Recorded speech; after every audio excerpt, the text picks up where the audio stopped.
Hello, listeners. Welcome to Voiceover Work, an audiobook sampler. Where do you listen?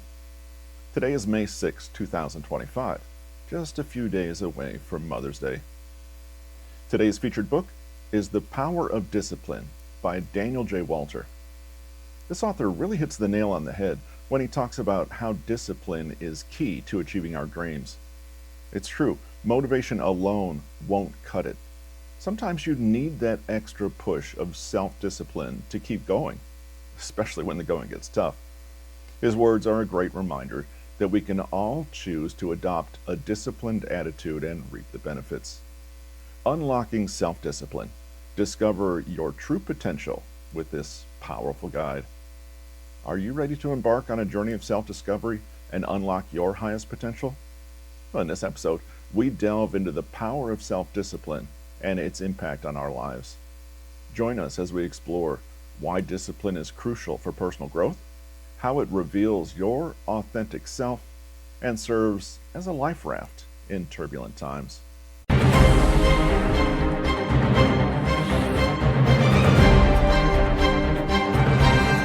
Even though I don't know you, I know something about you. You can do so much more. How do I know that? Well, it's no secret. The vast majority of people are living beneath their potential. And if you're reading this book, I'm sure you're no exception. I sense that there is something in your life that is not working. Maybe it's an important objective that's just out of reach. Maybe you gave up on a dream and now you regret it. Maybe you're disappointed by the life you lead, or you feel that someone is taking advantage of you because you don't know how to take advantage of your resources and potential. Whatever it is, far from forgetting about it, I think it's weighing heavier on your mind every day. Now, I want you to listen to me. You have the ability to achieve much more. Starting today, and I'm not talking about money or success, but those too. I'm talking about true happiness, about being proud, about being amazed by achievements you never thought you could manage. This isn't all smoke and mirrors here. It's the actual truth. You can go so much further if you only discipline yourself. Why discipline? What about passion or willpower? Well, they're important too, just like intelligence and self-confidence. But if you truly want to be the master of your life, you need to learn to master your discipline. So, what is discipline? When we talk about discipline, we see a lot of skeptical eyebrows or even hackles raised. Discipline has so many negative connotations: submission, obedience, censorship, coercion, authoritarianism, punishment, loss of freedom, that it's no wonder we tend to skip it and find alternative ways of getting what we want. However, none of the above terms has anything to do with discipline understood as a tool for growth. The word discipline itself, derived from the Latin discipulus, disciple, has no relation to submission or punishment, but rather to learning. The root, disc, corresponds to the Latin verb discere, to learn. Discipline has to do with growing, not obeying. That is how businessman and educator Stephen Covey summed it up. The father of 9 and author of the bestseller The 7 Habits of Highly Effective People said, "Most people equate discipline with an absence of freedom. In fact, the opposite is true." Why? How can discipline be freedom if it forces us to do things we don't want to? How can someone who denies themselves sugar be freer than someone who stuffs their face with donuts whenever they want? Discipline, when it is the fruit of a personal choice, is an attitude rather than an imposition. It's a mental tool that enables us to organize our everyday lives in order to progress toward our goals. The more aspects of our daily lives we can control and discipline, the more efficient we will be, and the better we will be at making the right decisions. Good decisions lead us to successes that boost our independence and freedom, and as such, discipline is not submission, but rather a source of liberty. Discipline shows you your true self. Formally, we could define discipline as a training method in any field which guides us, gives us strength, and prepares us to reach goals or optimal levels of knowledge in that field. So, discipline in your mission to learn a new language will consist of efficiently dedicating your time and attention to studying that language so that you can gradually master it. It's not a mystery. However, in my years of experience advocating for discipline, I've seen its greater benefit, one that's much more elevated and powerful, and which is not visible to most people at the beginning of the process. Discipline leads people to find their true selves in the most profound sense of the word. This happens because discipline is an extraordinary road to knowing yourself. Discovering your strengths and weaknesses, your limitations and fears, what drives you in life, and what you cast aside because it doesn't suit you, you'll get to know all of this by practicing discipline. And I can tell you from professional experience that you're going to like your true self. A disciplined person is highly aware of who they are and what their mission in this world is. An undisciplined person ends up living not just far beneath their potential, but far below who they truly are. A disciplined person is the captain of their ship. An undisciplined person is drifting with the current. Discipline as a life raft. Discipline is also a powerful weapon for lifting us out of the pits that many of us unfortunately fall into at some point in our lives through failure, loss of loved ones, past trauma, depression, and so on. Those of us who work in psychology know this well, and often prescribe high doses of discipline as a remedy for problems that threaten to sink people. When life beats you down, discipline can get you out of bed in the morning. Not because it gives you your hope back or because it heals your wounds, but because it's what you have to do in order to keep being you. Getting out of bed when there is nothing to fight for is a show of respect toward yourself. I know that right now you may be thinking that discipline can't change anything from your past or stop your boss from being so arrogant. But I'm sure you agree with this. Being your own master empowers you to free yourself of the ghosts of your past and be more respected in the present. Finally, always bear this in mind. If you don't discipline yourself so you can serve yourself, someone else will come along and discipline you so that you serve them instead. A person, a society with an erratic and indulgent everyday life is easier to manipulate than someone who knows what they want and acts according to their own methods. If you feel that there's a part of you that is ruled by others, and I'm not talking about the reasonable obligations we all have in society, but about people taking advantage of your resources, discipline is your best weapon when it comes to setting boundaries. Discipline is the opposite of leaving your time up to destiny, and destiny is a romantic enough concept for movies and books, but highly ill-advised in real life. If everything I've said so far hasn't convinced you of how powerful discipline can be, I invite you to try it out for yourself. Keep reading, and if following the 7 steps I suggest doesn't leave you more satisfied in your life, I'll give you your money back. We all have objectives and dreams. We all want more fulfilled, productive, and satisfactory lives. But we're not always sure what path we need to take. The aim of this book is to discover that path together, because I believe I can help you. I once found myself in the same situation you might be in right now. I invite you on a journey together toward a more fulfilling life. We'll do this by choosing purposes and objectives that are worth having, and disciplining your actions so that they can lead you toward those objectives. We will look at how to train your mind so that your impulses don't overcome you, and we'll look at how to use your time, make the most of it, and not get beaten down by life.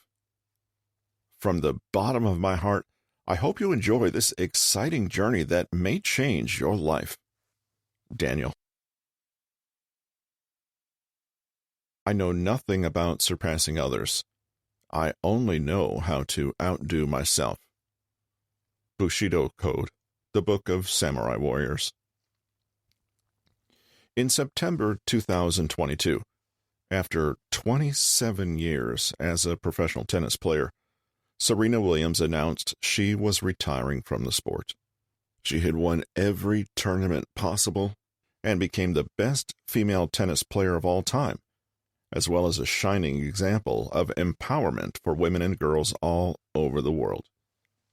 Add to that the fact that she's a committed, family-oriented woman with integrity and solidarity, a multimillionaire who says she loves being a mother, and few people would fail to see her as the embodiment of success. How did she make it? Or rather, how did she make herself? Without a doubt, her physical attributes helped a lot, but they were not the only factor. Her parents provided a lot of support in her childhood, but a devoted family is no guarantee of a child's success. Her intelligence? Yes, it was important, but not enough on its own. No. The factor without which Serena Williams could not have achieved the absolute record of 23 individual Grand Slam victories, plus another 73 titles on top, the only indispensable factor in making her who she is was her self-discipline. Discipline made the impossible possible. Why do I say impossible? Because of the way things were when Williams first picked up a racket at 3 years old. What she would go on to achieve didn't even exist yet. No one had ever done it, especially not a black woman who'd grown up in a city with one of the highest rates of crime and poverty in the country. Serena Williams' self-discipline didn't just change her, it changed the world. It created space for someone who didn't exist yet. The impossible became possible. Of course, when Williams started out, she wasn't planning on any of that. She probably had no idea what her mind and body were capable of, and I doubt that she was imagining the $260 million she's worth today.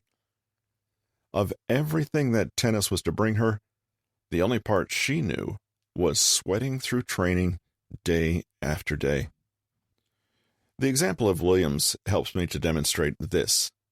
Discipline should be in our lives ahead of willpower, vocation, or faith. I'm not saying these elements aren't important. I'm saying they're no use if we don't align them with discipline. Your turn. It's time to talk about you.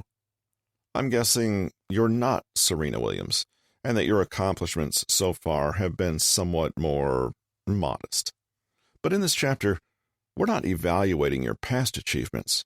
We're looking at the starting point for your future ones. In terms of self-discipline, do you know your starting point right now? I invite you to take the following 12-question quiz. Don't spend too much time on it. It's better if you don't think too hard about each answer. 1. Do you know your main strengths and weaknesses? 2. Do you change your mind easily? 3. Are your thoughts, actions, and wishes for the future related to each other? 4. Do you spend more money than you should? 5. Do you know if you're healthy? I'm not asking if you're healthy or not. I'm asking if you're aware of your current state of health. 6. Do you tend to break the promises you make to yourself or others? 7. Do you know your fitness level? See question 5. 8. Do you believe you deserve better? 9. Do you know what your partner or friends or family value most about you? 10. When someone achieves something, do you feel that it's unfair? 11. Do you know what you'll be doing next Tuesday at 5 p.m.? 12. Do you find it hard to make decisions? If you answered yes to most of the odd-numbered questions, it looks like your level of self-discipline is sufficient to get started. If most of your yeses were on the even-numbered questions, well, that's why you're reading this book. Do you know yourself or ignore yourself? Now, I invite you to check on your relationship with yourself. Do you know yourself well? Do you ignore your own needs, or are you overindulgent with yourself? If you want, use this quiz as a guide. 1. Do you know your weaknesses? What is stronger than you? What do you have no control over? Junk food? Your football team losing? Video games? Your boss? Housework? If you're not sure, observe yourself in your daily life. Work out when your weaknesses overcome you and in what circumstances or emotional states you turn to them. Write it down so you can keep it in mind. 2. Are you accounting for your limitations? Limitations are the real obstacles you're starting out with, and they're a dose of either reality or humility. If you want to master surfing, but you live 2,000 miles away from the beach, you have an obvious limitation. If you want to play piano, but you're missing 2 fingers, you'll have to focus your technique in another way. If you want to start a business, but you can't afford the initial investment, you need to account for this limitation. 3. Where are your temptations?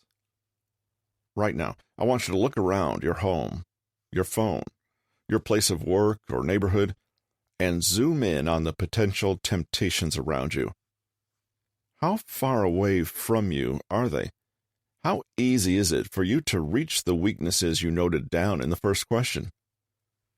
What do you normally do to impede your access to them? If you're constantly scrolling through apps that waste your time or money, delete them from your phone.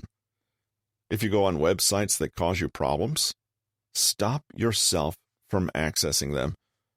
Use a blocker. Leave your phone in another room. Turn it off. Whatever you have to do. If you walk past a bookmaker's or electronics store every day and it's causing issues for you, take another route. 4. Can you explain your goals and your plans for reaching them in 1 minute? We still haven't talked about objectives, but I can tell you that once you have defined them, you will have to act accordingly. To do this, I suggest that you familiarize yourself with the elevator pitch technique. The elevator pitch technique is used in the business sector to test whether an entrepreneur is clear on their project. It consists of selling the idea in the time it takes to take an elevator. If it doesn't manage to sound authentic or convincing, then either the person is unclear on their project or they don't believe in it themselves. Can you, in 1 minute, convince me that your objectives are achievable with your current lifestyle? 5. Do you have habits with feedback? Sleeping well, eating healthy, working out, taking care over your appearance, and keeping house are transversal habits that will help you with your goals, especially when willpower fails you or something you're leaning on falls for any reason. You can weather a storm better in a well-built, well-maintained house than in one that's falling to pieces. In good weather, both houses might look okay, but when the wind picks up, only the one that's ready for it will remain standing. 6. Do you treat yourself well? Self-discipline doesn't mean self-harm. Life is also about those little pleasures after a long, hard day. Of course, these pleasures shouldn't interfere with your goals. If you're trying to lose weight, don't reward yourself with donuts. But you should treat yourself when you've worked hard. If you're not in the habit of treating yourself, start now. You can list some little pleasures, and every morning, spend a few minutes enjoying them before your day begins. Anticipation is powerful, and it will help to strengthen you. Maybe everything I've said so far sounds like hyper life coach talk. A handful of healthy habits isn't going to turn you into a different person. And going back to the example of Serena Williams, you're not 3 years old, and you can't demand huge changes of your brain at this point in your life.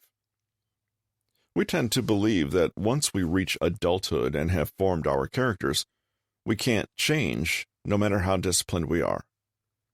If you think that too, let science show you you're wrong.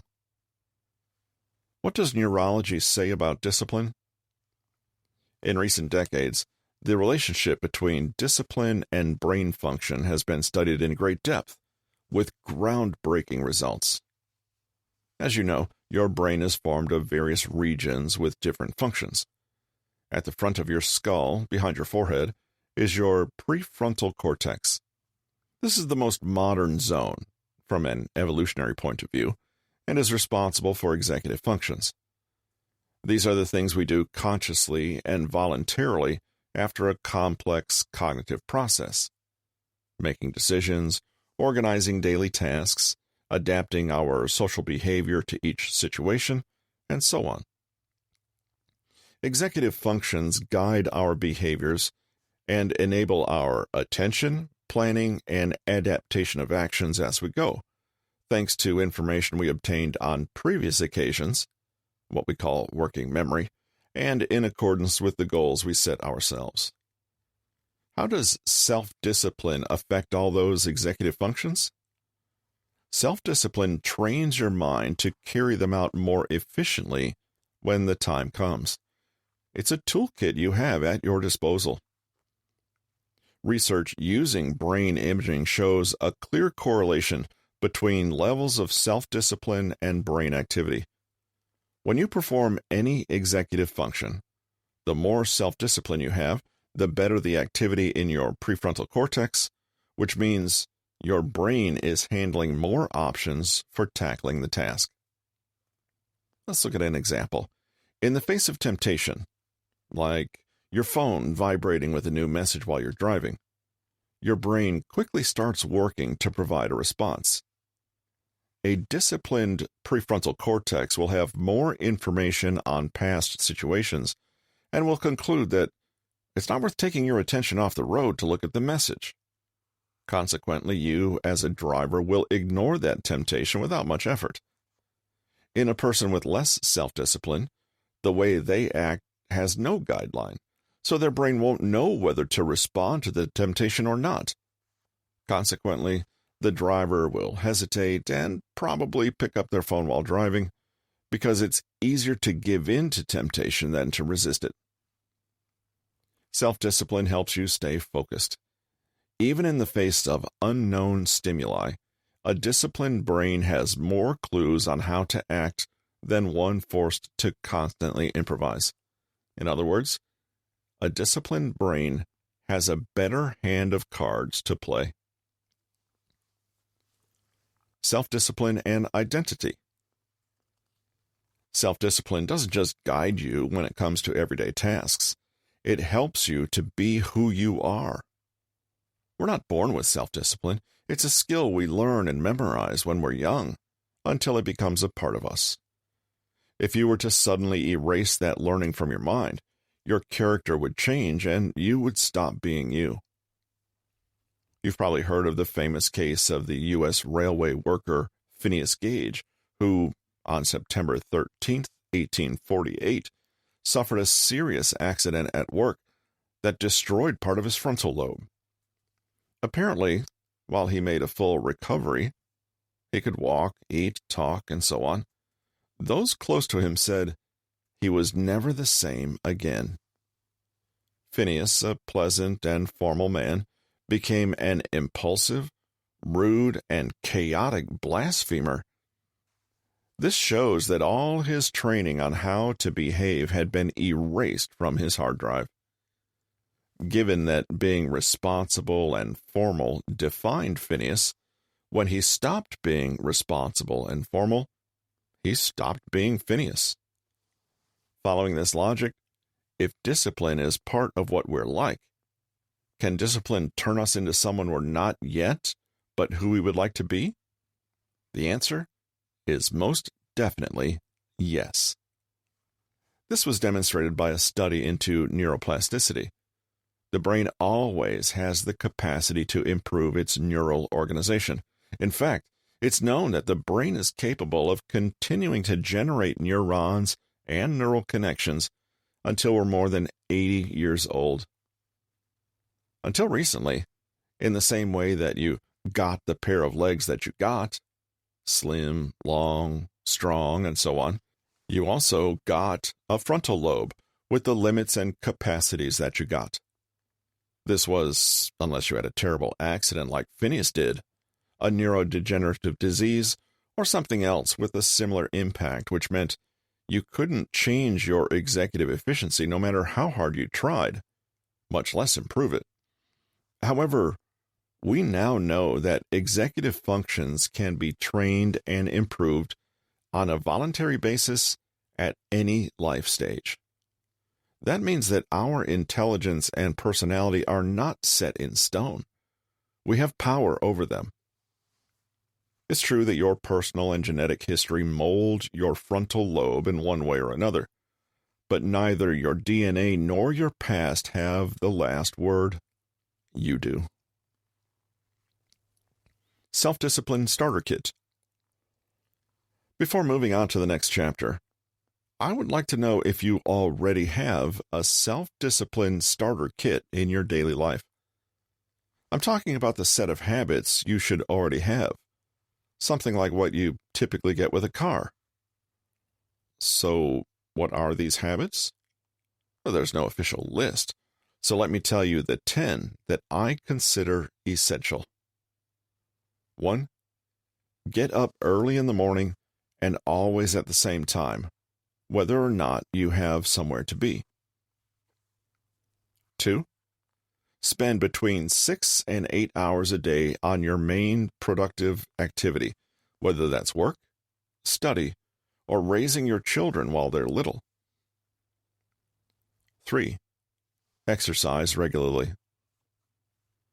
4. Get enough sleep. 5. Eat a balanced diet. 6.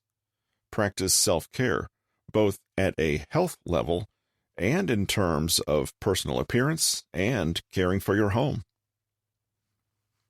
7. Cultivate and maintain healthy social relationships, both within and outside of your family. 8. Be a responsible and respectful citizen toward your community and those around you. 9. Have free time and enjoy it. 10. Have goals. This baseline will help you much more than you think. These habits feed back on themselves and prepare your brain to welcome other habits that are more difficult to sustain over time and for which you will require more perseverance. Chapter summary. Discipline should be in your life with more presence than willpower, passion, or faith. Discipline is a tool that will help you to perform your executive functions more efficiently. To discipline yourself, you must know yourself. What are your strengths and weaknesses, your limitations, goals, plans, habits, and relationship with yourself? treat yourself fairly. Self-discipline is synonymous with growth, not punishment. Studies into neuroplasticity have shown that we can change voluntarily at any stage of life through self-discipline.